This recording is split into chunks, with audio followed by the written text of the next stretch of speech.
try to make a better life for myself.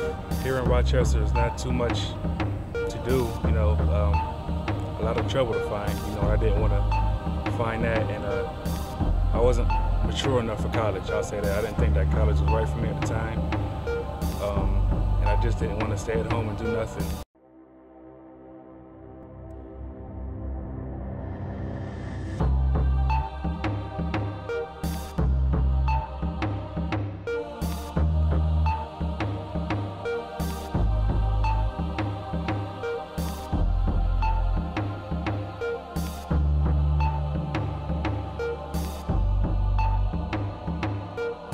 Received a Purple Heart for combat injury. Snapper shot me in my leg, slowly losing energy. The next day, my best friend died. Laying in Germany, got the call and died inside. When I got out, when I finally got out of the military, I expected a job.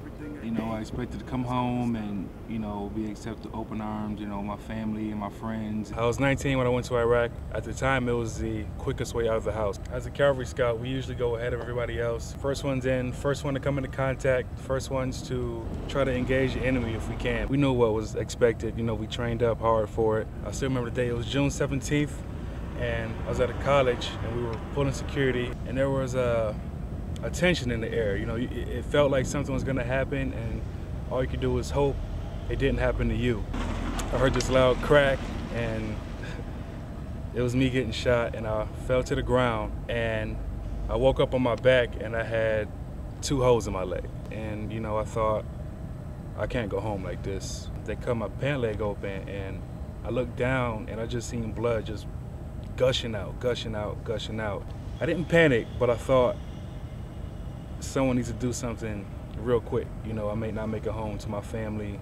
We finally got to the main hospital in Baghdad, and I blacked out. And next thing you know, I woke up. I didn't know what day it was. I didn't know where I was at.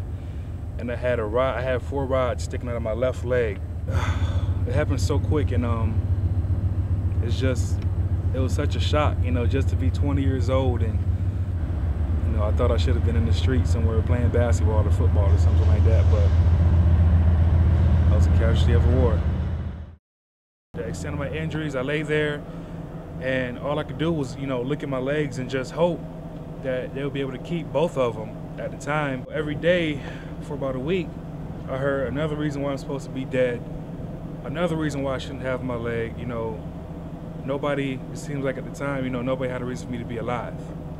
I wasn't able to walk for a total of 8 months. It was mental as well as physical. I had to trust myself to walk again, you know, because every time I put pressure on my left leg, I had a flashback of my leg being mangled when I was in Iraq, and I thought if I put any pressure on it that it would break again to be in that same position.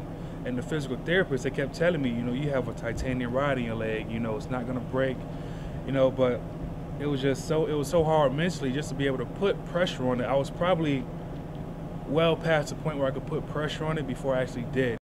It's the summer of 2007. I'm still in Evans Army Community Hospital. I had my last surgery. The wound vac is off my leg. I still have blood clots in both my legs. August rolls around and I'm discharged. After spending 4 years in the Army and, you know, the recovery I made from my injury, I expect to come home and it would be like I never left. Friends will still be there, family will still be the same. I have a good job lined up, but it wasn't that way at all. I filed for Social Security a few times in Colorado and I got denied. Their reason being was I wasn't disabled enough to meet their standards. I don't know what their standards were. I got denied unemployment because they took my Army records and they said, well, you're considered disabled, and since you're disabled, you can't look for a job. I had a federal resume made up. I had a regular resume made up. I went to all these different websites, you know, trying to get jobs. Nothing. You know, what about, you know, me overcoming the injury? You know, you can't put that on a piece of paper. You can't put, you know, the sacrifice I made, the sacrifice my friends made, you know, all the sacrifice and hard work that I did in Iraq, you know, that really killed me because, you know, everything that I did, you know, it meant the world to me, and I'm sure it meant the world to any other soldier out there.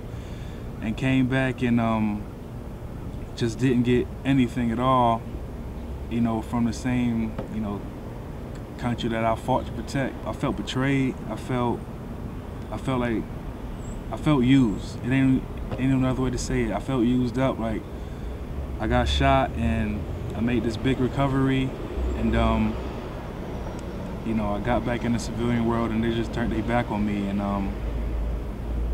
you know, I didn't have nowhere to go, nothing to do, nowhere to live at, you know, nowhere to turn, and I was reaching out to all these different people, and I wasn't getting no response from anybody. It was like, who cares, you know? I feel like these soldiers dying for nothing, you know? Like, you come back and you come back and you're a big war hero for about 2 weeks, and then they say, well, thank you for your time. Here's a little, you know, disability check, and, you know, maybe your son or your daughter can join. You know, you did your part. We don't need you anymore. But I was so hurt and just, you know, felt like they turned their back on me, you know. Honestly, I just want a regular 23-year-old life. I want my life back.